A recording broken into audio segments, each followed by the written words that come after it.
Hello, hello, welcome. Jan and Damien are already here. I saw. Very happy that you guys are joining to learn some Blender today. A Tro Day. A Tro Day. Is that how you call yourself? Or Atro DAI? Either way, today we're going to learn the basics of Blender. I'm going to show you all the basics that you need to start, just navigating Blender and like working on your projects in there. Just like, starting off your Blender journey basically. We're going to do that for 1 hour. I'll show you all the basics. And then for the next hour, we're going to do 2 hours in total. For the second hour, we're going to do more interactive. So I'll show you all the basics in the first hour, and then afterwards, whatever you guys are interested in, we can dive deeper into, because Blender has so many features and so many things you can do with it. There's no way to like teach everything, right? So I'll show you the very basics, and then whatever you guys want to learn or dive deeper into, we can do after that. So, and for everybody watching this later, I hope you'll join the next ones, so we can all learn together in an interactive live way. Alright, cool. I'll just get my handy dandy notes out here. I'll switch to my desktop so you can see the Blender interface. Here we go. So, my handy dandy notes. Alright. Let me just see if I can open up the startup menu actually. Window, new, functionality. Okay, I'll do that in another Blender version. Open this here. Okay, so the first thing I want to show you, I don't think I need to show you where to download Blender. Just go to blender.org, it's download it, install it, and that's all. All that stuff is pretty standard. So, if you open Blender, you get this little window here, and this is just a nice little startup window where you get your recent projects and you get some basic workflow starting points. I personally don't use these too much. I always go, honestly, I just click out of this window usually, but if you click out of it, it's just the general workflow. But sometimes, if I just want to like quickly draw something, because Blender has really cool drawing tools, I do click on 2D animation, and then you can just like get like drawing immediately, which is pretty nice. But for now, we don't use any of those preset workflows. We just start Blender like that, click away the starting window, and then you greet it with this overloaded UI. There's a lot of buttons, a lot of text. I still think it's designed in a pretty nice way. Damien Powers asked, are we all using the most updated version? Yes, just download the latest version that you can get from blender.org. If you just click on download, you'll just get the latest version. So yeah, just use that. There's not really a best version of Blender. Just like they maintain the latest version really well, so just use the latest one. Okay, what we see here is a 3D viewport, some other panels. I think just in general to like let you know how this interface works in general. So all these things are panels, right? And you can resize them if you drag the edges of them. So you can resize them however you want to, and you can also open new ones or close ones. So for example, if I don't need the timeline down here, I can click in the corner of the 3D viewport, right? Like the panel that you want to extend. I can click in that corner and then drag that down into the timeline. You can also see kind of like a preview of what it would do, right? So I just click it down and then it takes over the timeline basically. But I can also get it back. If I click on the corner here and pull it up, I also get a new window. The standard is it just duplicates the type of panel that you split. So right now we have two viewports, right? But if I want to get back my timeline, And this is how you change any of these panels here, the type of panel that it is. You can click on the top left, the editor type, and then you can choose whatever you want to. So I'll just go get the timeline view back, right? So yeah, now we got the timeline back. I think I'm gonna walk you through the different editor types, just like the basics that you need, right? So in here we have the 3D viewport, where you, like, this is the main viewport, right? Like, you can see all of your objects, you can navigate around. On the top right here we have the outliner. This one is really useful for organizing stuff. You have collections. Collections are kind of like folders, but with like a lot more functionality. You can like create new collections, name them, whatever you want to name them, and you can drag your objects into those folders. And you can see if I click on an object here, it also marks them in the 3D viewport, and the other way around, right? So, Jan asked LZK am Ende des Streams. I'm not sure what you mean with that. Can you write LZK out maybe? Thank you. Okay, so next one is this panel here. That's the properties. And the properties is probably the most, like the second most important panel after the viewport. This one really contains all the settings you can change about any project. Quick test. Oh, I see. Okay. LZK Lernzielkontrolle. Quick test. I see. Now we're gonna do it a little bit more interactive, and if you guys want to, you can already open up Blender yourself and kind of just like play around, follow along, and like do your own thing. And then in the second hour of this live stream, you can send in your whatever you worked on, whatever you did, and we can walk through that. You can ask questions about it. I can open those files. So yeah, that's what we can do. This properties panel here. So for example, if I select the cube, like you can see it kind of changes what options we have, the kind of tabs we have. So let's just stay with the cube for a moment. So these top options here, they always stay the same up until the collections. All of these down here, they depend on the objects that you have selected. So let's just quickly go through these, because all of these tabs are very important. So the first one is the tool panel. That basically are just options you have for the current tool you have selected. And the tool that you have selected is on the left side here. At the moment I have the select box, right? So I can, if I just like click and drag, I have a box to select with. You can also hold down on this tool selection, and you get like an alternative version of that tool, right? It's always when there's like a little arrow in the corner, it means it has multiple versions. So now I have a lasso select, which I think is also like really useful. And then we can also have the cursor tool. You see, like this panel here, it changed because now we're having the tools for the cursor, right? With the cursor tool, we can change this cursor here.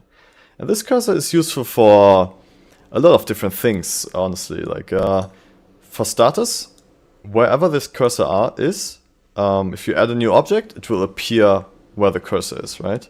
So that's something I can also show you right now. It's pretty cool how you add objects. So basically, on the top right here, on the top here in this bar, you have this add option. And there you can see you can add meshes, you can add curves, you can add armatures, you can add lights, you can add the camera. So all of the basic objects, basically. Yeah, okay, so for example, there's also the move tool, and we have the rotate tool. So you can switch between these to like manipulate objects, right? So you can like handle the different gizmos here. You can click on this square to like use to move 2 axes at the same time, or you can drag the circle in the middle to move in any direction. And something that's also really useful is you can always cancel your current action with right click. So if I move this around and I just click right click, it cancels whatever you did. So you don't have to, you're not stuck with whatever you had if it doesn't work, instead of clicking Control Z to reverse the action. All right, so yeah, let's just do that. Like if I add a mesh here and I add a monkey, you see it appears right here where the 3D cursor is. I think now is a good moment to, because the monkey is kind of like, I want to look at it in a different way, like, right? Like I want to see the front of it. So let's go through the navigation, how you navigate the 3D viewport. I'll pass out the question. Can you mention the shortcuts for the different tools when you're mentioning them? Yes, I'll try to do that, but you can also see, whenever I press a key, you can see there's a little pop-up on the bottom left. So you should be able to always tell what I'm doing, hopefully. Okay, so to navigate the 3D viewport, the most obvious way is with these gizmos on the right here. So this hand, you can just click and drag to, yeah, kind of like, I don't know, in parallel, move the viewport in parallel. With this magnifying glass, you can zoom in and out. And then if you drag and hold and drag this gizmo up here, you can rotate. So this is the most obvious interaction, but you don't always want to use these, right? You just want to, most of the time, use your mouse without having to go up here. So you use middle mouse button and the mouse wheel for navigation, right? So you can obviously just like zoom in and out with the mouse wheel. If you hold down the middle mouse button, you can rotate around something. And if you hold down Shift and the middle mouse button, you pan, right? So these are basically the main navigation methods, all with the middle mouse button. And I think that's pretty useful. So yeah, I can grab the monkey now here, move it around. Also some shortcuts that I use all the time to manipulate objects in the 3D viewport is G for grabbing. So you just press G and you can move the monkey in parallel to your view around, which is really useful. You can use R to rotate, right? And you can use S to scale. And then there's a few combinations that you can use with those shortcuts to make it even more useful. For example, I can press G to move it, and then press X to move it only on the X-axis, Y to only on the Y-axis, and Z only on the Z-axis. And it's easy to remember which axis is what by just looking at the gizmo, right? Like you can see Y is here, X is there, and Z is up. And that also moves around when you move around. And that also works with scale, so I can scale it in the X-axis and the Z-axis. I can rotate on the X-axis, right? It's all the same. And also another combination that's really useful. If you have like rotated it and like scaled it in a weird way, and you want to reset something, right? Like I want to reset the scale, for example. I can press Alt and S to reset the scaling. I can press Alt and R to reset the rotation. And I can press Alt and G to reset the location, the grab. So yeah, that's basically how you manipulate. Oh, another way that I like to use a lot that's really useful is if you press G to grab it, and then you can hold down the middle mouse button to snap onto an axis, right? So I can just like, yeah, have it snap onto the X-axis and then move it here. So I don't even have to press the X, Y, or Z buttons. I can just, yeah, just move it, oopsie, just move it around and press middle mouse button. And when it's snapped to an axis, I can just move it in that direction. So that's extremely useful. You might have noticed there's also a few more buttons on the right here.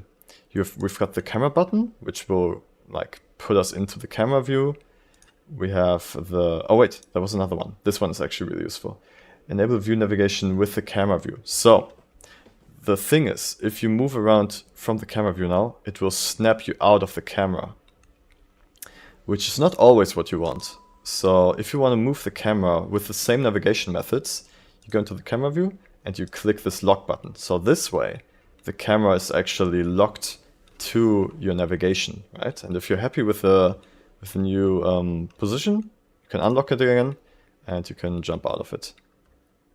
So yeah, that's pretty useful. Let me just see on my notes what I've done. So I've shown you the editor types, the resizing editors. Oh, the workspaces. I'm going to show you the workspaces now. Those are on top here, like these tabs up here. Layout space, that's the standard. We just have the very basic UI elements you need for doing most of the work. But for example, if I want to give this monkey a shading, if I want to work on the textures, I can go into the shading tab up here. You can see it immediately gives me more of the panels that I would need for this, right? So I'm not going to go into too much detail of like the shading, but just like to show you the basics. You can select an object and then click new here. This will create a material for the object in a node system. And node systems are a little complicated to understand in the beginning, but extremely powerful once you understand them. So here, this standard node, the principled BSDF, you can just change a few things like the color, if it's metallic, the roughness, and you will always see the real-time preview of that in your viewport up here. I will also go into that a little bit more detail later, like the different viewport styles. But yeah, so you can just quickly go into the shading tab to work on that, which is super useful. I have a little question by Pars here. What happens when there are more than one camera? That's a really good question, actually. So let's just go into add. Actually, while we're adding new objects, I personally like to use Shift-A to add new objects, because then you just have the menu right where your mouse cursor is. You can click it. And also, you can just do Shift-A and then just type in what you want. So I want a camera, right? So yeah, that's super useful. You just type in camera, and you see it's the camera, and then you press enter, you get the camera. So, okay, we've got two cameras now. And how do we actually switch between these, right? Because I still, if I click on the camera button, I'm still going into the first one. So I have to make the new one the active camera. I can do that, I think it was under object. I personally always use a shortcut. I use Control M. Wait, was it M? Sorry. Oh, it was Control number pad 0. Okay, but that's a bit difficult. Maybe there's right-click menu. Oh yeah, okay, I see. So actually in the right-click menu, we have that option, right? Set active camera. So now this is the active camera. Maybe that's something I should have told you too. There is a right-click menu. And the right-click menu is context sensitive. So this top part here of this menu is context sensitive. That means whatever you have selected, it will work for that object, right? So light power, I can, we don't see that now, but yeah. You can change things about the object. Like here, for example, the monkey. We can make the monkey smooth with the context menu. Change smooth, shade smooth. So now it's a bit more smooth instead of geometric. Flat shade flat. Or even smooth by angle. That way, if it's like the... yeah, it's hard to explain, but I think you know what the difference is, right? It's kind of like not everything is smooth. Alright, so yeah, that's how you switch between different cameras, how you make an active camera. Ed Rode asked, is that the way to change active cameras in a movie clip too? I'm not sure what you mean with movie clip, but you can change cameras in the timeline.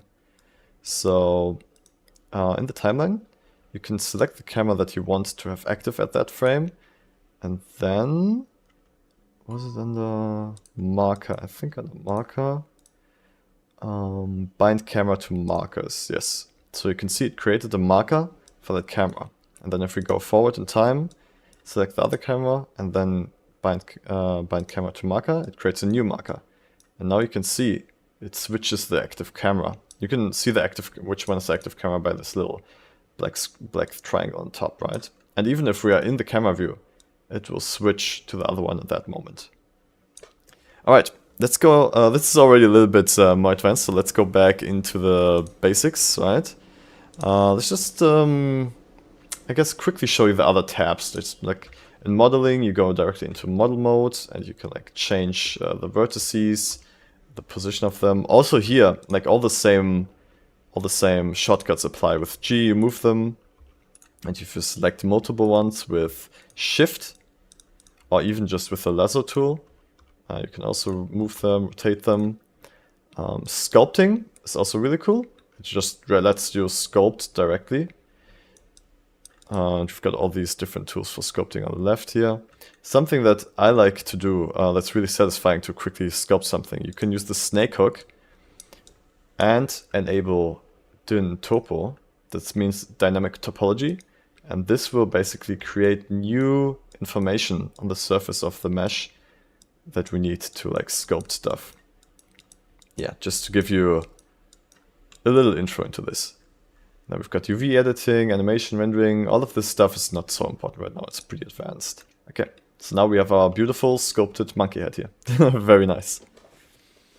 All right, let's see. Next up, I would go into the preferences, because there are a few settings in Blender itself that we should change at the beginning, or at least check out to see like what's available.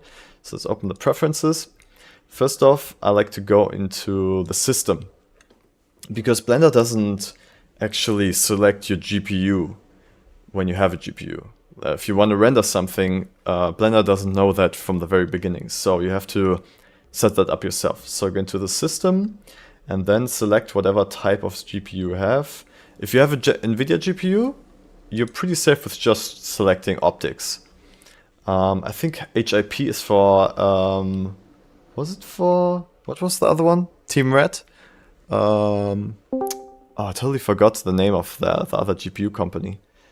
But yeah, if you use NVIDIA, optics works perfectly, and the other ones use HIP.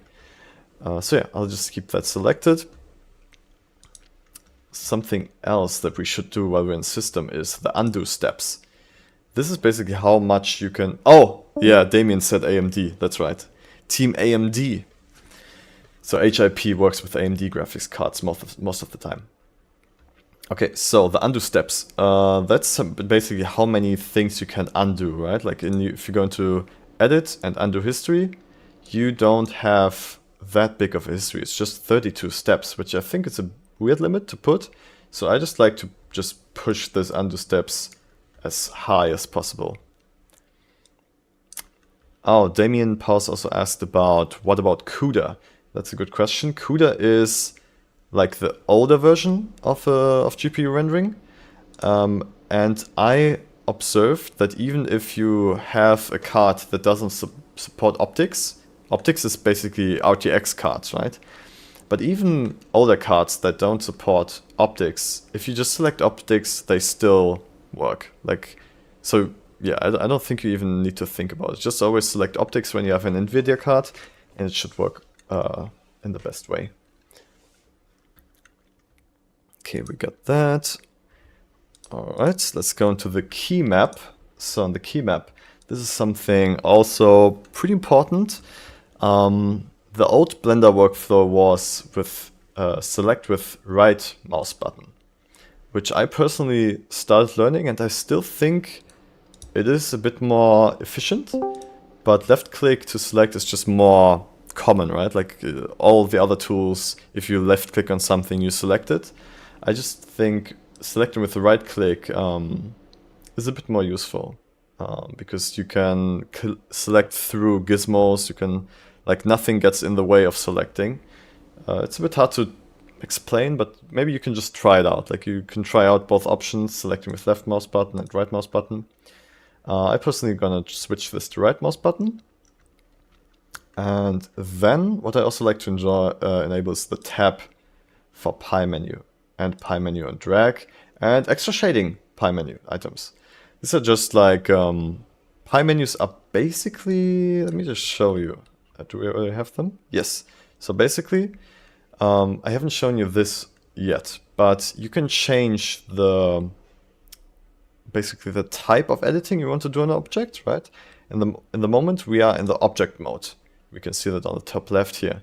And that means we can select objects, we can move objects, but we can also switch to a different mode, like the edit mode, where I can change the geometry, or into the sculpt mode, where I can change the sculpting. So you don't have to go into the different tabs to do those things. Those tabs are just kind of like shortcuts to set up a nicer workspace for those tasks. Yeah, there's some other stuff, vertex paint, weight paint, texture paint. All that stuff is a bit more advanced, so I'm gonna stay away from that for now. But what I wanted to say, you can change that mode with tab. If you just click it once, you go back into the last edit mode, and then again into the last. So you basically switch between two. If you want to get into any of the other ones, you can hold it down and drag the mouse, and then you just hover over the one that you want to go into, and you release.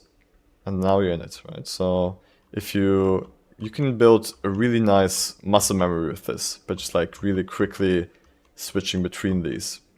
So yeah, that's a good way to like quickly navigate modes. So that's good. Key map. Yeah, I think that's everything for the key map itself. Okay, let's go to navigation. Navigation is also pretty important. It really depends on what kind of work you do. Like Blender is set up in a way where it's easier to work on models, right? Because wherever I click, the camera always rotates around the same object, right? Which is pretty cool if you want to work on one object, but if you want to work on a whole environment, it's maybe not so useful. So I personally, since I'm working more on environments, I like to change some things here in the navigation, which is, I like to turn on automatic depth, and I like to turn on zoom to mouse position.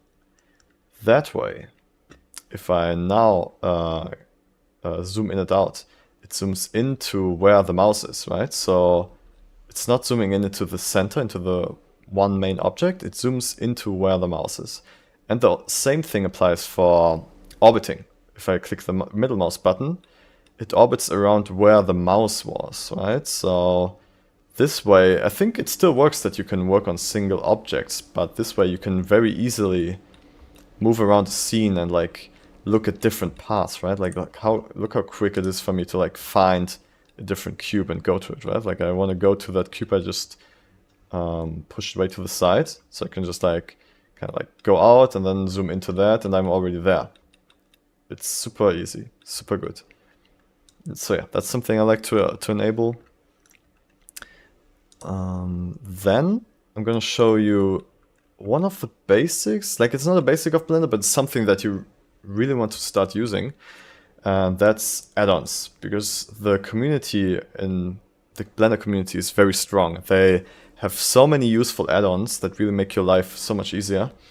And I'm going to show you one that's, in my opinion, the most useful one for building environments and scenes and stuff, which is BlenderKit. I'm just going to show you real quick how to download and install Blender add-ons. So BlenderKit, for example, you just go to blenderkit.com, and I really can recommend this for everyone. Just like go on this website, click on download BlenderKit, download here, and then you get a zip file. Most Blender add-ons come in a zip file, and that's totally fine. You don't actually need to unzip it. So now you can click on install up here, and you go into your download folder, wherever that zip is, and you select the zip, and you click on install add-on. I'm not going to do that now because I already installed it. So if you click on install add-on, it will show you that add-on in your add-ons list now. Let me pull it up for me, BlenderKit. Yeah, here it is. And let's enable it. If you install it, it should automatically enable it directly. But yeah, I enabled it now. And so now this, you actually don't need to change any settings here now. BlenderKit should already work. But this is basically just how you install add-ons. And you can also turn them off if you don't need them anymore. But yeah, I'll keep this one on for now. And these are basically already the basics of the settings. Like there's so many settings you can change in Blender, but I don't want to get too deep into this because you can really change almost anything. So let's continue. I'm just going to quickly show you how to use BlenderKit, because you see it added a bar on top here, and you can switch these buttons here, and that means you can switch from objects to materials to environment textures. Oh no, this is actually, wait, this is not an environment texture, this is scenes, right? Yeah, these are like full-on scenes. And these are environment textures for lighting. These are brushes, so extremely useful. So for example, in the objects, you can like, yeah, look at whatever they show you in the beginning, or you can just type in whatever you need. So I'm looking for a cat, for example. So yeah, it will show me a selection of cats. And I will then take this nice concrete cat. And you can just drag and drop it out. And then it will place it on the next surface. It will download it, and there we go. So yeah, here's our beautiful cat. Yeah, that's how this add-on works. Super easy to add objects. While we're at it, I'm gonna show you a way to actually see textures, because Blender standard in the layout view is the solid view, the solid shading. You have 4 different options. You have the wireframe, which will basically just like let you look through objects. You just see all the edges of all objects. Solid view, which just shows you everything solid in the same color. Then we have material view, which will actually show you the materials with like the reflectiveness, the textures and everything. And then lastly, we have the render view, which will use, it's actually using Eevee. Okay, I gotta explain this to you too. In the render tab here in your properties, you can select the render engine. Blender, like standard, uses Eevee, and Eevee is not like a photorealistic renderer. It's more like a game engine. So you can have like some shadows and some reflections, but it's not super detailed, you see? Like it kind of works, but it has a lot of limitations. I'm just going to show you how to switch to the realism part of rendering, right? Which is here in the render engine. So we can switch from Eevee to Cycles. And Cycles is the path tracing engine, which you can immediately see, like this looks pretty realistic, like how the light bounces and like the shadows look, how the material on this cat looks. It just looks so much more better. Oh yeah, and also this device thing here. You can switch from CPU to GPU if you have a GPU. And GPU is usually much quicker. So yeah. Cool. So we have a beautiful look now. I did this because I just wanted to show you the materials, right? So if I want to give this box a material, I'm just gonna search for box. Let's see what we get. Okay, this is pretty interesting. Box 03, just slap it on this box. And we got a crazy looking box. It doesn't look correct, but it's interesting. Ooh, this is interesting. Ooh, so many cool materials. Oh, this actually looks like a packaging box. Let's use this.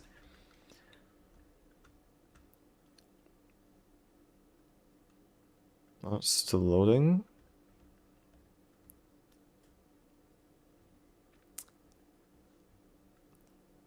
Oh, Void says, whenever you render with cycles, your mic breaks a bit.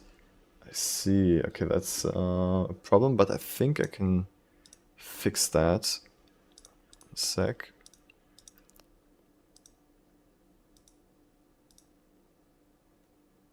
Oh no, I think my Blender crashed.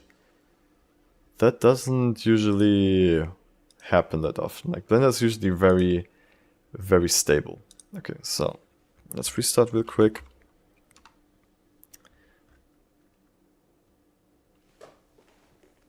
Okay, so you can see it also starts opens up very quickly because it's a very lightweight program.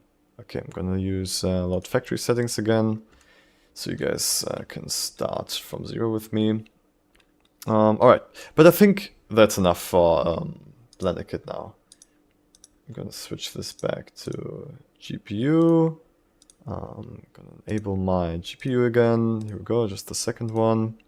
Okay, just to finish this up, we were in the shading views here, right? So the third one is kind of like with textures and everything.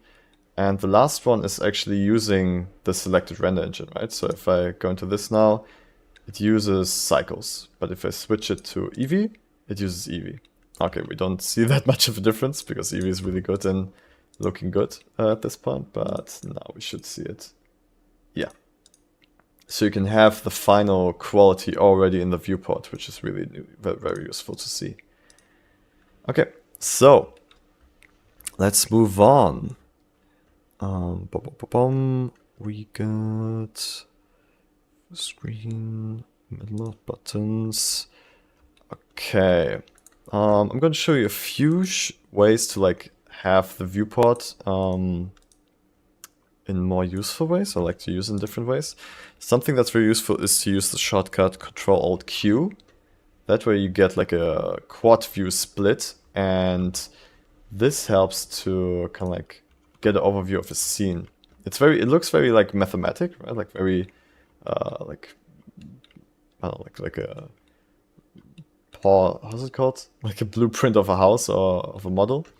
But yeah, it's kind of useful for some things, so you can just quickly enable this.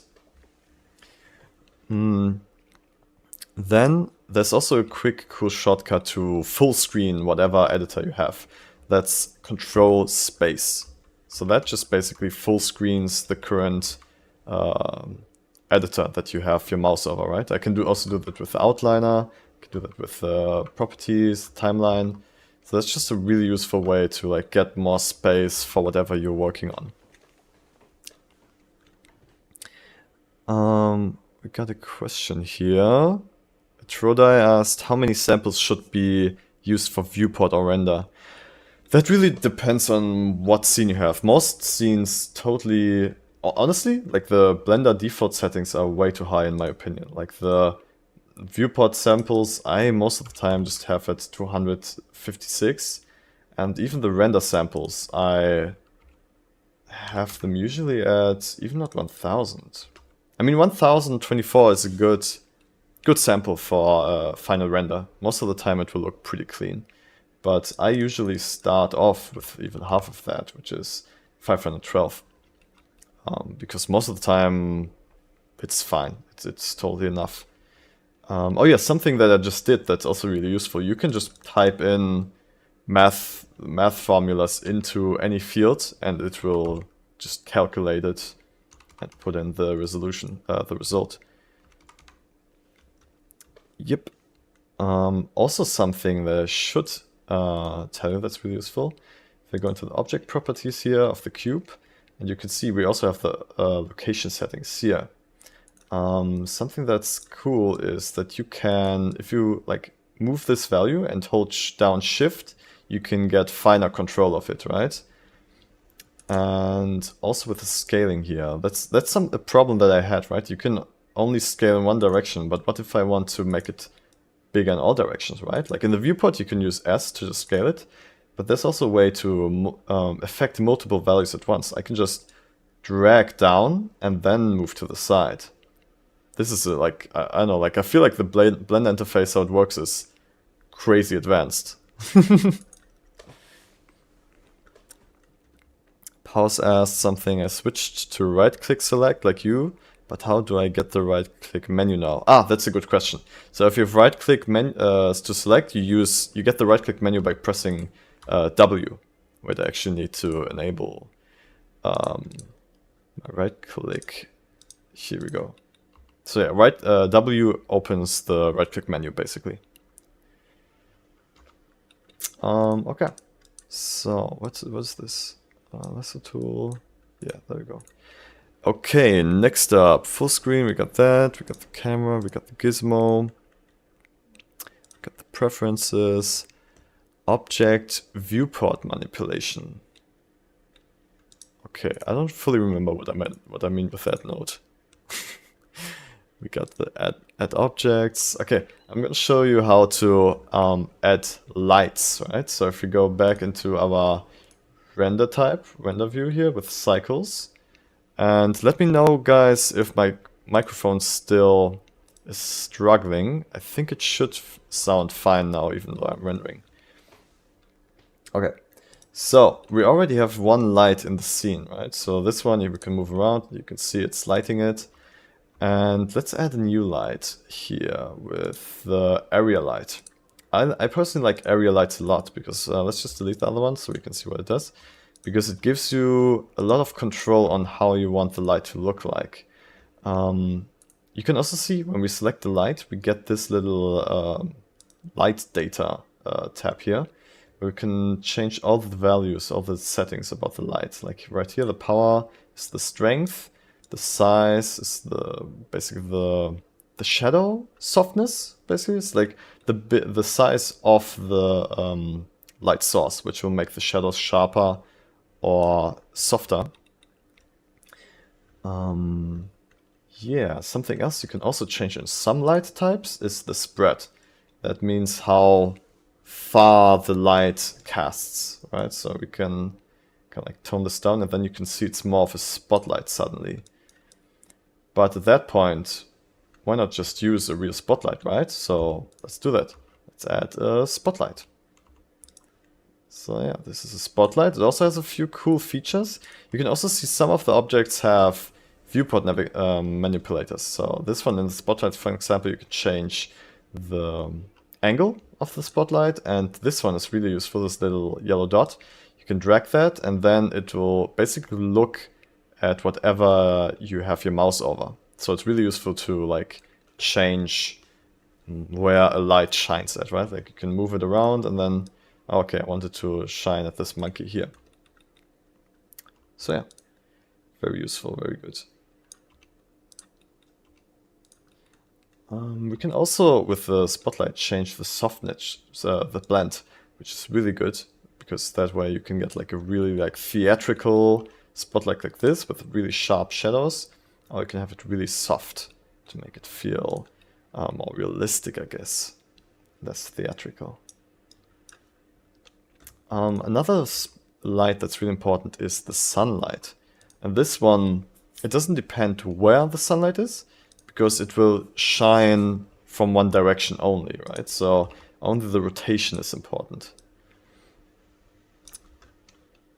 Because it basically acts like a sun, right? That's like super far away and it doesn't have any kind of perspective to the shadows.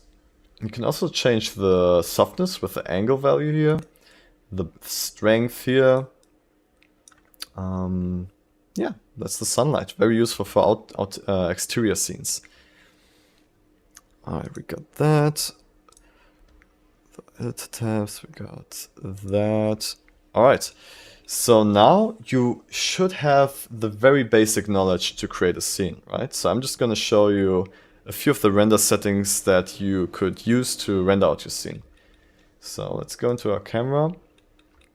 I'm pretty sure you can also go into the camera view by clicking this? No, okay, it doesn't work. Let's go to this. Something that I personally really like to use to position cameras or even position the viewport is the walk navigation. And to get to that, you can go into view, where is it? Navigation, walk navigation. And that basically enables, let me go out of the render view.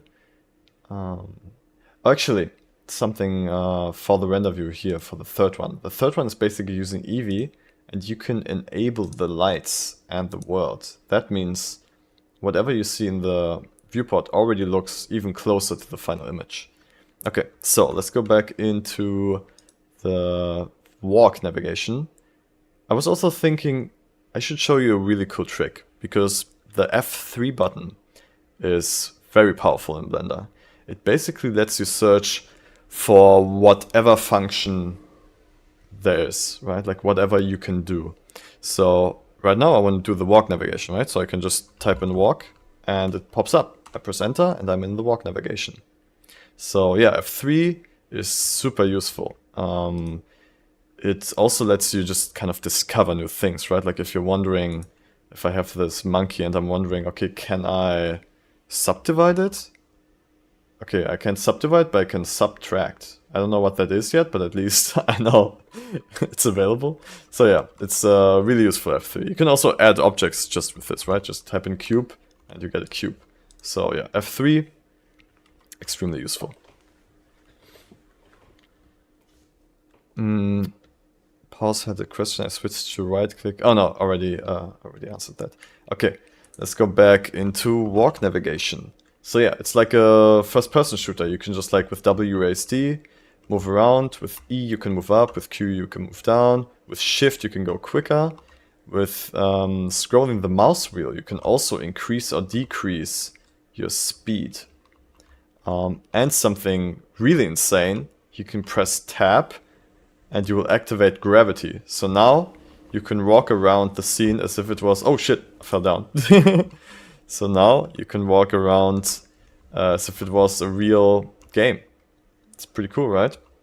And you can even jump with a V. And another cool thing, you can teleport with space. So wherever you look at, if you press space, you teleport towards there. So if you have a big scene, you just look at something, press space, and you're over there. Press space and you're over there. So yeah, walk navigation is so useful that I actually like to assign a shortcut to it. And to do that, I can, again, go into the F3 menu. Oh, it's already selected here because we recently used it. Right click on it and then assign shortcut. And then just can press the shortcut I want for this, which in my setup is Control F. And now I can just press Control F and I'm in walk navigation. So yeah, super, super useful. And then the walk navigation also, of course, works outside of the camera view.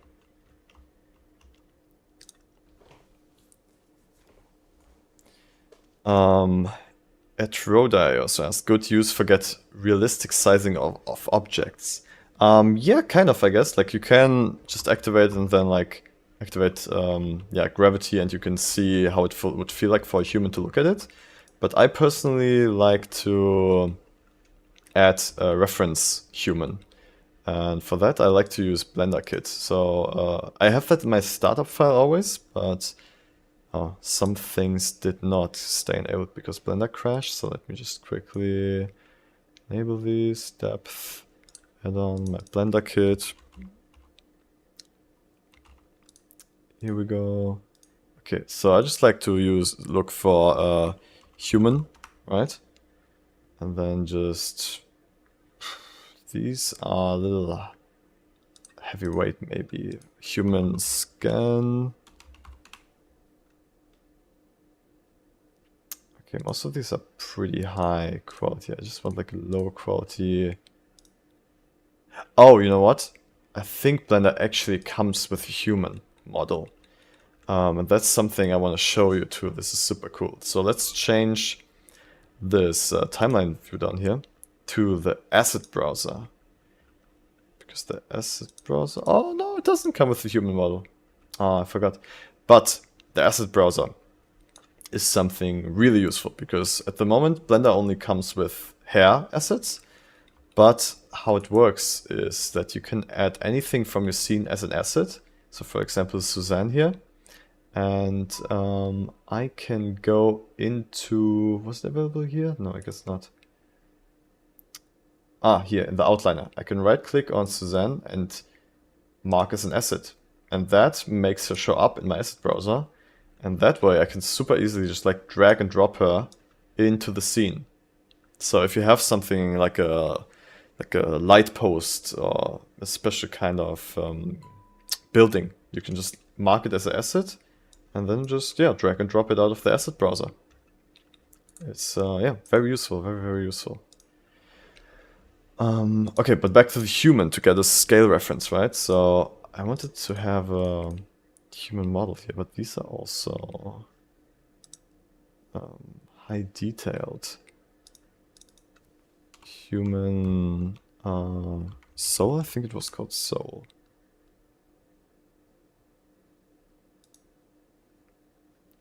These guys, oh, they're paid. Okay, sorry. Can't put them in because they're behind a paywall. Most assets in BlenderKit are free, but yeah, some still cost something. Okay, I'll just get this guy. Yeah, now I have a scale reference from this guy. Cool. So yeah, let's go to the last stop, which is rendering. Let's just, I will show you how to render yeah, one single image. And then after that, we will go into whatever you guys want to learn. And yeah, let's go. I'm going to switch this back. Actually, I don't even need this viewport here. So let's just close it. I will go into my camera. And I will position the camera in a somewhat interesting way. Just like this. Move this guy. Oops. Move this guy towards the camera to like have a foreground element looking at this monkey. Yeah, like that. Also in the camera settings you can change the focal length to like make it look more wide angle or more zoomed in. And something that's also really useful to add realism is depth of field. I can enable depth of field, and then with this drop, this is called the dropper? Eyedropper is. I can just select the object in the 3D viewport that I want to focus on. So that is also really useful. But you can also just use this distance slider to like, kind of like get the distance manually. But I'll just use this to focus on the monkey head. Alright, let's switch into... What I'm going to do actually is I'm going to split this viewport into two. So I can have one that's like final quality render, viewport render. I'm also going to disable the overlays for this view so I can have like a really clean view. And then this one I'm going to use to, yeah, position the light. Let's see. That's cool. And then I'm going to add an area light over here to like give him a nice edge.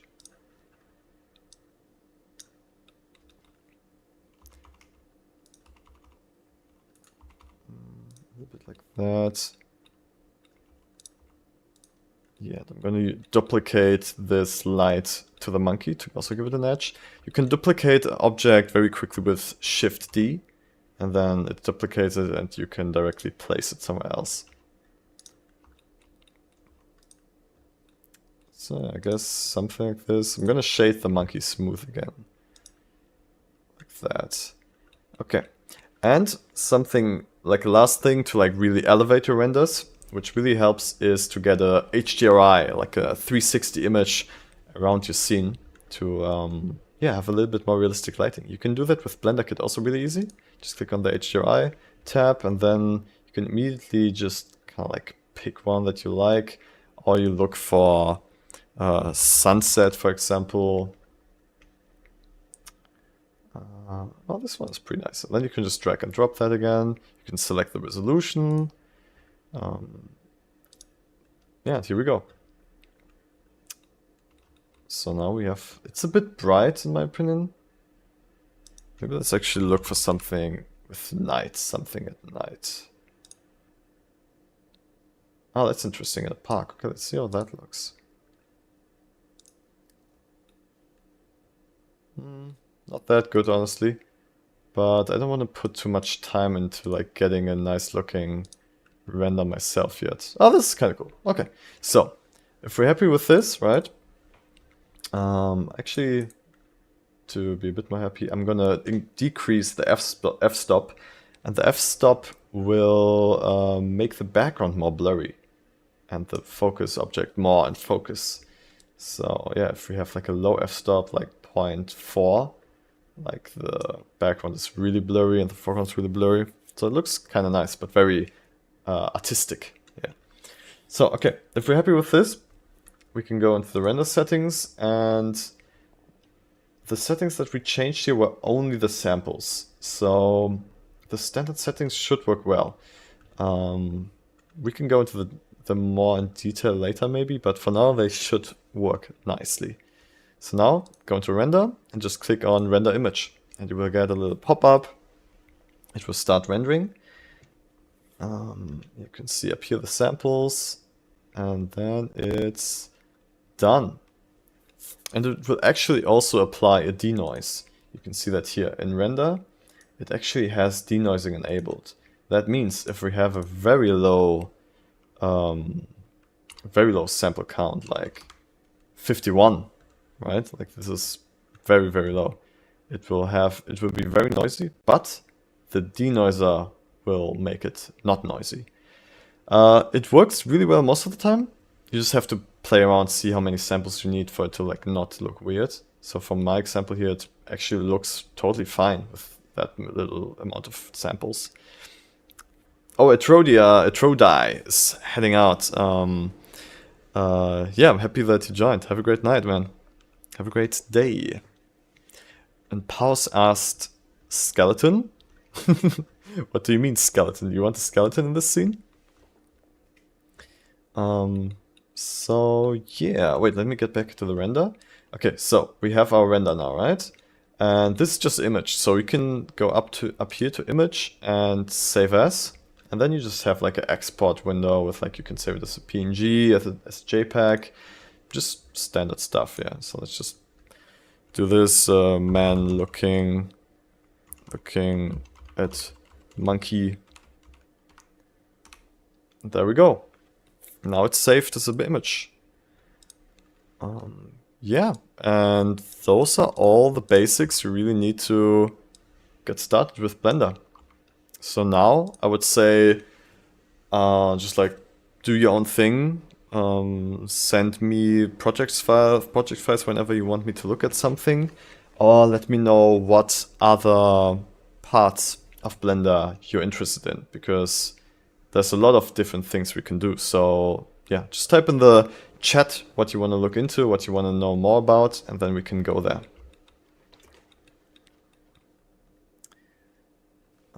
Pause writes, was saying skeleton instead of human to get the height reference. Ah, okay, I see. Height reference. Oh, you want to know? Damien wants to know about geometry nodes. Damn, dude, that's pretty deep stuff. I mean, geometry nodes are awesome. I really like to use them. I haven't like fully grasped them yet. Like I use them for a lot of stuff already, but like it's so complex. Like you can really do anything with geometry nodes you can imagine. So I'm not sure if it's a good place right now to go into geometry nodes, but yeah, it's definitely not beginner stuff. So I would like to keep it a little bit beginner friendly. Maybe something I can show you is to create your own shader. Maybe a little bit like getting a little bit more into shading. Yeah, let's just do that. Okay, let's go into the shading tab with the monkey selected.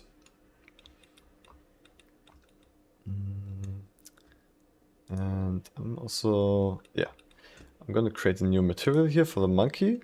And then I'm gonna, yeah, I'll show you the basics of the node workflow for shading. So you see in the base color, right, we can either just change it right here, or we can pull out this input pin and let it go, and then it will automatically give us a search box for things we can plug in there. And I want to put in a RGB color, right? So just color, and now we have like a nice little selection here. It's basically not doing anything else than what we had here. We can also disconnect this socket again if we want to, and then connect it again. Very easy. The cool thing is though, we can also plug this into the other inputs, right? Like metallic, for example. And then metallic works in a way where if it's black, it's basically 0. And if it's 1, if it's white, it's 1. It's basically converts this color into the metallic value. And that means you can use the same texture for multiple things, for example. Maybe to get into how to like give this monkey a little bit more of a texture, Blender actually has a lot of different procedural textures. So if we go into the add menu here and textures, we can see there's a few things already. Let's just go with noise texture right now. And noise is actually much more useful than you would think. So if I just plug that into the color, you can see we get some kind of colorful oil film look, right? But that's because noise really just gives us a noise of everything, right? Like a noise of like black and white and color. So that means we can change like all these values, like get different looks, get different detail values. Roughness changes the look of the noise. So yeah, you can like change the look of the noise with all these values. And also these types here make it appear a little bit differently. Yeah, so you can just play around with this. And then something really useful, you can put in a color ramp in between the color and the base color. Let's do that. Let's look for, wait, we can do it like this. So we pull it out, look for ramp, color ramp, and then we put this into the base color. And now what you see, what happens is it converts the color data we get into this ramp here we have. So that means we can, instead of it being like completely random colors now, we can totally give it our own colors, right? Like we can select the black and make it red, and we can select the white and make it yellow. And now, yeah, the dark parts of the texture are red and the bright parts are yellow. So that's how you get a little bit more detail into your textures. What else do we have? Oh yeah, something cool. We can also use this to give the surface more detail by using this normal input. And normals are kind of like, you can think of them as fake geometry. Kind of like instead of sculpting something, you can plug in a texture or a procedural texture to make it appear like it has more detail. So I'm gonna, instead of plugging it in the base, I'm gonna plug it into the normal. And you should be able to see something happening. Yeah, like you see the reflections kind of look more detailed, right? Like how we're doing it right now, it's not 100% good. Like it's kind of like also breaking a little bit of things, but you can see that it's definitely doing something. It's definitely upgrading the detail of this monkey. Let me actually do this shade smooth again. Oh, it is. Oh, okay, it doesn't work together with this. If you want to do it a little bit better, you can use the color output and put it into a bump node. We also actually want to use it as a height. So this bump node takes the color data as the height information, where black is basically the bottom and white are the peaks, right? Like as if you were looking at a mountain. And then you can put that normal information in here. And now it should look a little better. Yeah, this definitely looks more realistic. We can decrease the strength. There we go. Yeah, this looks like it's working more properly. We can also go into the render mode and see how it looks rendered. And this actually looks pretty nice, yeah. I mean, you can see, you can like really quickly add a lot of detail. So realistic, hell yeah, man. This is peak realism right here.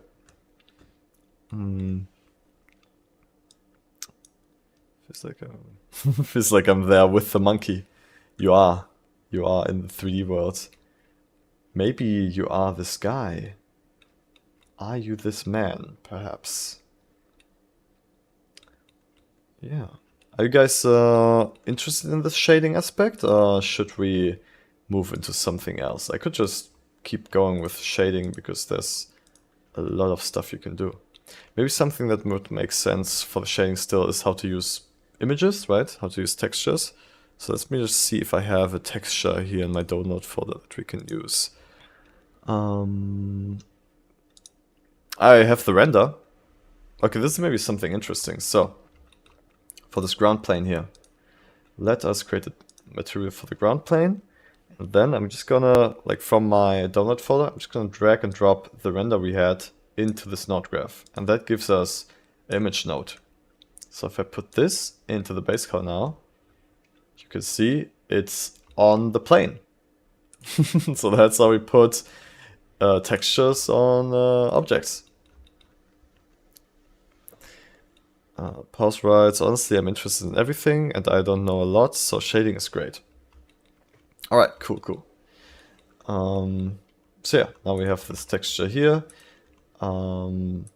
Maybe this isn't that useful yet, so maybe let's just open up like import already made texture, like one from here, cracked concrete wall, put that on the monkey. Yeah, this looks pretty good, and you can also see the node tree of this, right? So we have a bunch of textures here. We have the base color, the roughness, displacement. And, oh, you can also see the textures themselves on the left here when you select them. And all these go into the principled shader. Basically uses those textures to make it look realistic. And you can also see we have a mapping node here. A mapping node basically controls how a texture is placed on an object, right? So it's using the UV information. And UV information is something else, like a big topic that I could go into, but it's basically the kind of representation of how, if you cut open an object, how it would look like cut out, like as a flat piece of paper where you can draw onto, right? So if we switch, like select with the monkey, we switch into UV editing, we can actually see what I try to say with that. But it does look a bit confusing. This monkey is not UV unwrapped really well.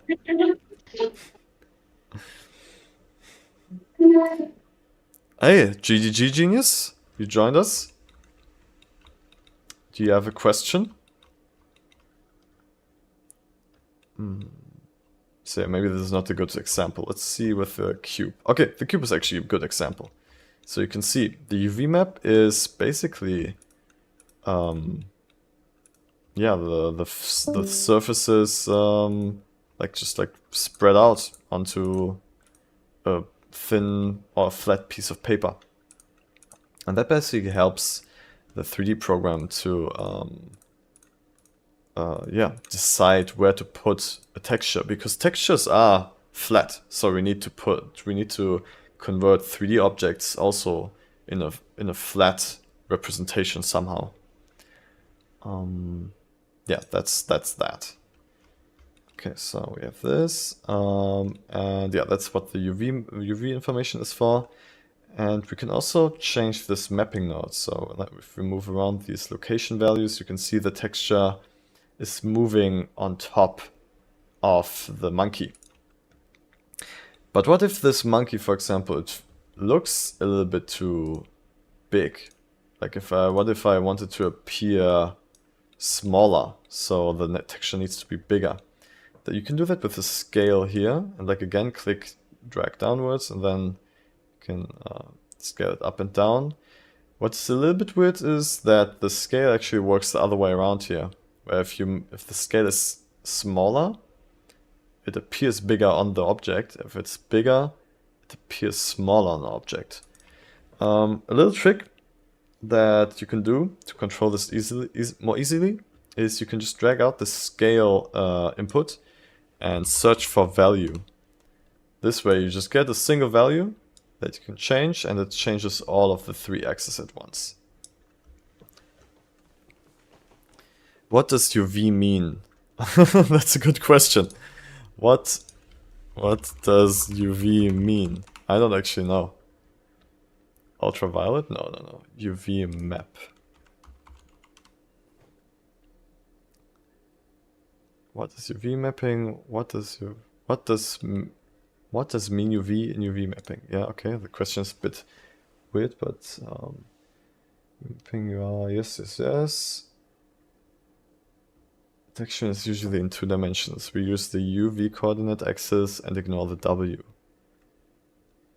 Up and vertical then? Or like what? I still don't get it.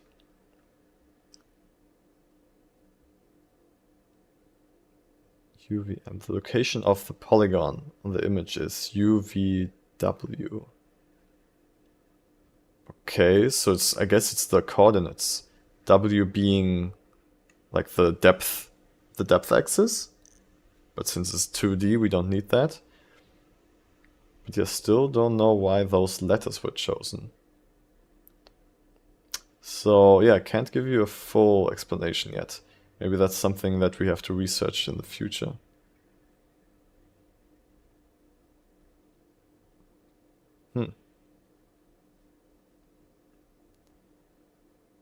UV standing for coordinates. Okay, yeah. I don't know why U and V were chosen. I mean, similar to XYZ, I guess, right? Why XYZ? There's no real explanation. It's just XYZ axis. Ah, to differentiate. Yeah, that could be. That could be to just make clear that you're not talking about 3D space. But, I mean, XY map. I mean, to me, like, if they just called it XY map, I think people would have still gotten it. Because it sounds like it's a 2D map because the Z is missing. So I don't know. I feel like things could have been a bit more clear.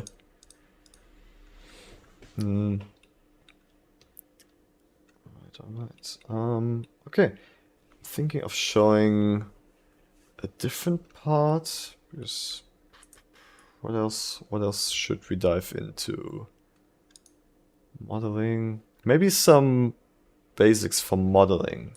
Like really just like the rudimentary basics. So if we go into the modeling tab, we go into the edit mode and we can select the faces. You can actually change if you want to edit faces or vertices or edges with this menu up here. So right now, the last one is selected, which is faces, so you can select a whole face. Then the middle one is edges, so you can select edges. And the first one is vertices, so you can select vertices or corners. So let's just go with faces for now. And I want to only focus on this cube right now. This is also a very useful shortcut in Blender. I don't know what this button is called. It's this one. The divided symbol. Is there also, how do you actually call that? It's probably in the view one. From the very start where I used Blender, I always just pressed that button, so I don't know how it's actually called. Frame all. Location. Yeah, I don't know how it's called, but it's that button. It's really very useful to just like have the selected backslash. Yeah, I think that's it. You asked, do you do modeling in your work? Sometimes. Sometimes I model things myself. I'm not so good at modeling, so most of the time I rely on other people's models, but I at least know the basics and how to do it. So okay, so yeah, we can select surfaces, and then we can go into the tool shelf and select the tool that we want to use. So for example, extrude. It will give us a little UI here where we can select the surface we want to extrude, and then we can just drag this out. Yeah, then we can just kind of make make this object more complicated. Yeah, and you can also just use you can use E to extrude. So just select the face, press E, and it extrudes. Very, very easy. And then again, like you can scale it down, like this. This almost looks like a kind of like a portal gun right now. Oh, a camera. No, actually more like a camcorder. Yeah, this could be like the monitor. This is the battery pack, so we can like maybe make this a little thinner, then extrude it again, scale it up. And we have the battery pack here at the end. This is the viewfinder. So another tool that's really useful is what's it called? Insert? Yeah, insert. Here, this one. So you can just like drag this in and then extrude this in, and then we have like a hole in the camera. What's this? Add cube. Oh, yeah, this is also really cool too. This one, it just lets you add cubes or other objects, other primitives onto surfaces. So you can see like it snaps this grid on it, and then we can just like drag and click, and then we get this cool cube. There's also the button combinations that we can use. For example, we can hold down Control, and then it snaps to surfaces, to corners, I mean. Ah, but this doesn't seem to work that well. Oh, it kind of works. It's definitely useful for some things. For example, now I want to get rid of this cube again, right? There's a cool way to select islands of meshes, and that's L. L selects just like whatever you have your mouse cursor on over, kind of like the island of vertices. So I can just select those two, and then with X, delete the vertices, and it's gone. Let's check out some of the other tools here. Spin. Okay. This one spins around the cursor. We can select the axis and then spin it around. Maybe it would be more useful if it was like spinning around here. Oh, something that's also really useful is every time you use a tool, there's a little pop-up on the bottom left here. You can open it up and change the settings of the tool that you just used. So I can offset this corner, this starting point for the spin, for example, right? Like get it where I want it to be. Yeah, a bit like that, maybe. The steps, I can change that. What's this? Oh, it can twist. That's pretty cool. So yeah. Edge slide. Yeah, all of these tools are kind of advanced, but they're all very useful for their unique own thing. Maybe something that's really useful is knife. I want to show you that. Like if you want to have like a little bit of your own shape, like for example, I want to put in, I mean for once I could put in like a monitor viewer with I, right? Like insert, and then with E extrude inwards. But I can also use the knife tool for a bit more freehand. So I press K for knife tool, or select it in here, and then I can just like click, and basically draw the shape I want on the surface, and then click the last one, and I press enter to accept. Yeah, then it basically cut out that shape. So now I can extrude this and have a little bit more hand-drawn style, like a little less geometric, I guess. Yeah. Let's actually add a lens in the front here. So I'm gonna put the cursor here with left click and add a cylinder. That looks good. I can already rotate it here in the pop-up menu by 90 degrees. The rest I'm just going to do with these the keyboard shortcuts. Something else that's also really useful is you can have the gizmo right here to manipulate objects. For that, you have to go into this this menu here, and just enable the object gizmos. And then you can have these always in the viewport. So you can always just easily rotate, scale, and position. So yeah, I'm going to do that. And then here, scale this up a little bit. That. This. That. And then I'm gonna add kind of like a curvature for the lens here. Oh, hey, Eduardo. How are you doing? Okay, so I'm gonna put... Oh, this is also very useful.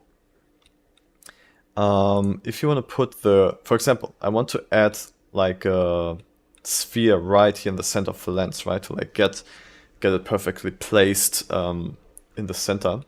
So I want to get the cursor directly there. but it's a bit difficult to like get it perfect, right? So I can use the shortcut Shift S to click on cursor to select it. And that will put the cursor right there in the perfect middle. And now I will add my UV sphere. And yeah, this already almost looks like a lens. So I just do it like that. Move it in a little bit. Maybe scale it down on this axis. That, yeah. And now it kind of looks like a lens. Kind of. Again, we can change the shading type to shade with an angle. So that way the sharp edges stay sharp and the soft edges, they get softer. So this way it looks much more realistic suddenly, especially the lens.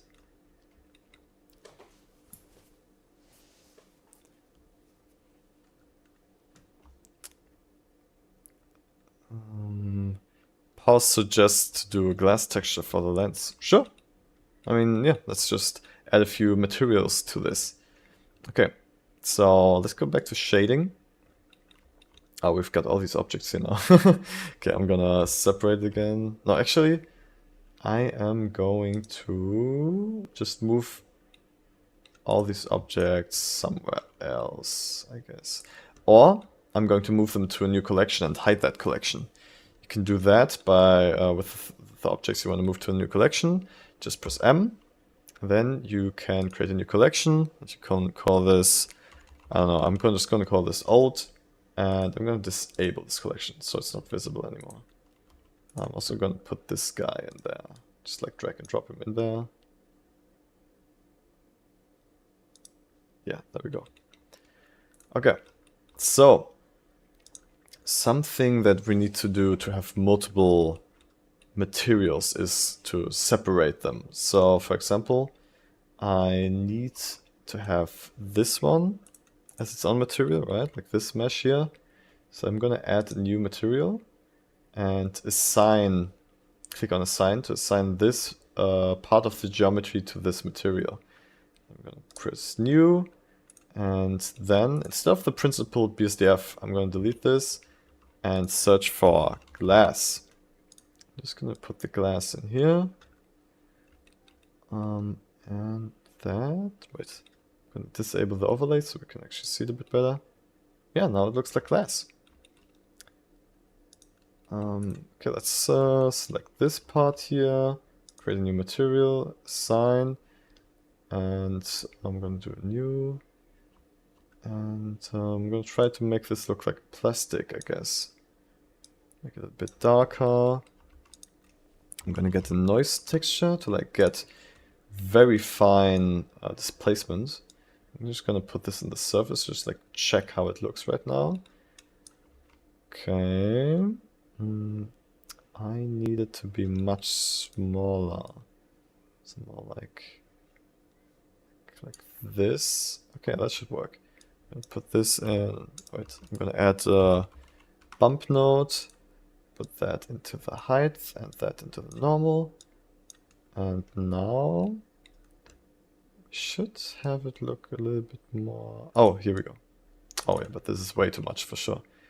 The strength needs to be very small. Yeah, just so it like looks a little bit rougher, like that kind of like, I don't know how it's called, but that special plastic that feels nice to the touch. Like that. I guess the monitor should glow, right? So let's go into edit mode, create a new one, assign this. And you can also name all these materials, right? Like I'm gonna name this lens glass. This one is the lens plastic. And this one's gonna be the monitor. And now that we're actually doing this, I remember we can use the image we got, right? So let's go get our image texture. And since we already loaded it into the project once, it should be in here. And it is. Man looking at monkey. I'm gonna put that. The principled BSDF actually has a emissive function. It's just hidden here under this tab here. So put that into the color. put up the strength, and you see it's not working correctly, and that's because it's not UV unwrapped, because the standard mapping method is UV mapping. So we need to UV unwrap this. For that, I'll go into UV editing. We have this. Let's see. Okay, it's not unwrapped at all. So we basically want this to fill the whole image, right? Let's actually activate shading mode so we can actually see what we're doing, what's happening. Okay, so with the surface selected, I'm going to press U for unwrap, and then just press unwrap, and you see we get this square here, which basically represents the monitor now. So we can rotate it around, position it, scale it. So yeah, now we have it positioned in there. Yeah.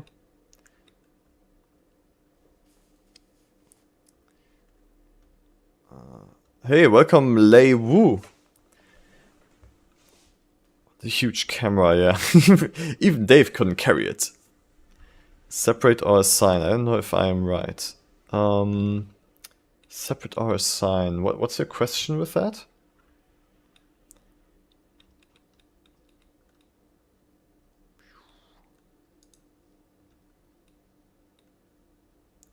Oh, we even see the reflection of the environment in the lens. That's pretty cool.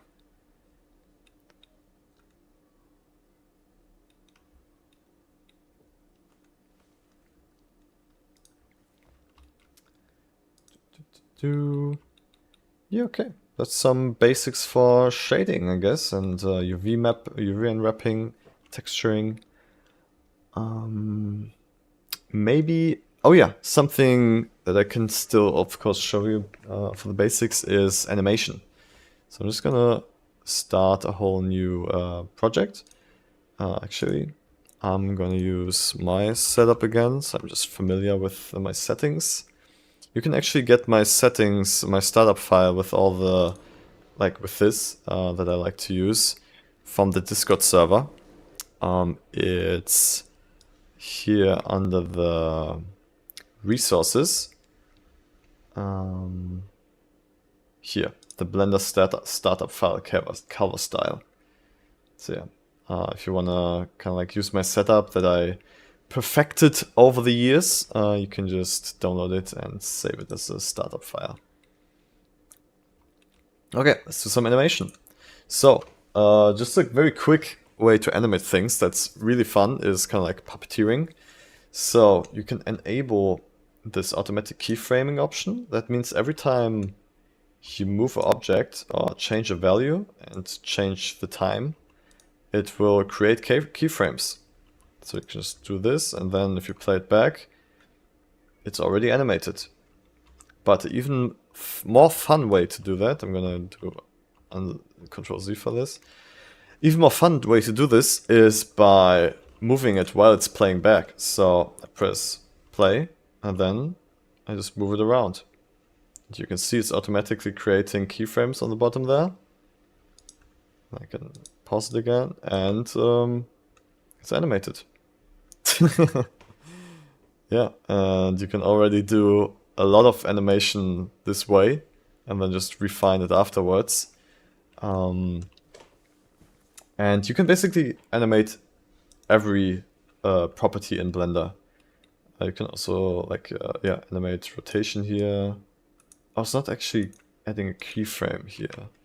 So let's next to the like animatable options, you always have this little dot. So if you want to put a keyframe down, you can click that little dot, then it creates a keyframe for that frame. So I can, yeah, I can put the dot here. Ah, okay, see. The automatic keyframe works here in this case when there's already a keyframe, and then it adds a new one if it changed. So I want to have a look to this side a little bit, and then back to this side. Yeah, now we have a very cool animation. Pixar, here we come. You're goddamn right, Damien. Sidhar! Hey, Sidhar, what's up? Thanks for joining. Yeah, this is a very easy way to animate things, but you can basically animate everything. Yeah, scale, rotation, just everything, even like viewport options, almost anything. Even things that might not look animatable first, you can just hover your mouse cursor of it. Like for example, in the outliner, the visibility of this mesh, right? Like I want it to be visible in the beginning and then invisible at the end. So I can just go to the first frame and then hovering over the visibility, press I, and you see it added a keyframe. And then I just go here, I turn it off, and I press I, and now it turns off.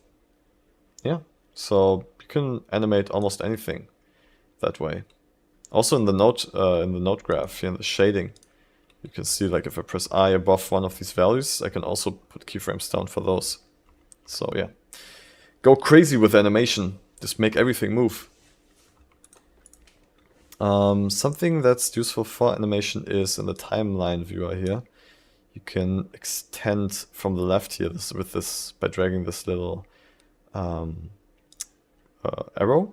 Yeah, you can get this summary, and that basically lets you dig into what kind of keyframes you have created, right? So I can see for the x-axis, I have these two, and then I can also, with the same shortcuts, move these around with G, scale them down with S. I guess rotation doesn't work because it's a one-dimensional space. But R does change them to different types of keyframe. But I don't think these types actually change anything. It's just a way for presentation, I think. No, yeah, these don't change anything. But T changes the type of keyframe. So right here we have the... I'm actually gonna delete all of these location channels so we can focus a little bit more. Okay, so I'm also gonna remove these channels. Okay, so I can select all of these keyframes and with T change them to elastic type. And look what happens. She looks like a rubber band now. It's very easy to get some interesting animations that way. You can also do bounce, boom, boom, boom, boom. Very cool. Back is very nice. It feels very snappy. And then the standard keyframe type is Bezier. That one basically just makes it smooth. It just smoothes everything out. You can also have it linear, so it moves without smoothing. And constant basically just snaps it to the value as soon as the keyframe comes, right? So it just snaps to the value. Oh, good input from Damien, the graph editor. Let's change this editor here to the graph editor. Because the graph editor kind of like goes hand in hand with the keyframe editors, but it's a bit more chaotic, a little less organized. Something I like to do with the graph editor is because the values can be extremely different, and so it's hard to like see what you're doing sometimes. I like to activate this normalize function here. That means it pushes all the values between -1 and 1, so you can always see all of the values. And you can see what's happening with the constant snapping here, right? Like it just jumps from one value to the other. If we change the type back to elastic, you can also see what that does to the keyframes. Bounce, now you can see that represented.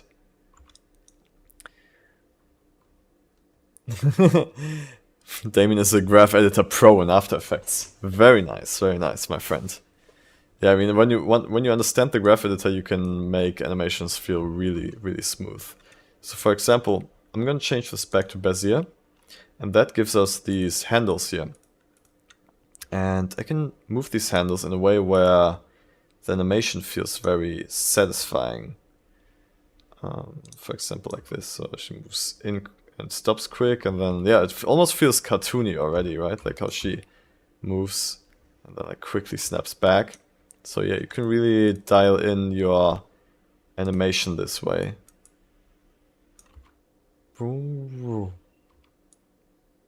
You can even have it like bounce back and forth a little bit by like extending these handles like so. Yeah. So a lot of possibilities here. We can also use change the position of these values, the x and y axis, to like change their strength, I guess. Timing and strength.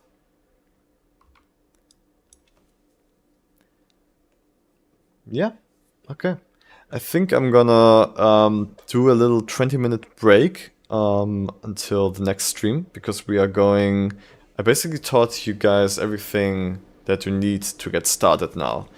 And what I would like to do what I would like from you guys is that you now in the next 20 minutes, if you start something already, or just like do something for the next 20 minutes, and then when I'm back, we do the Create Together live stream, and then I'm gonna work with you guys on whatever you want to create or whatever you send me.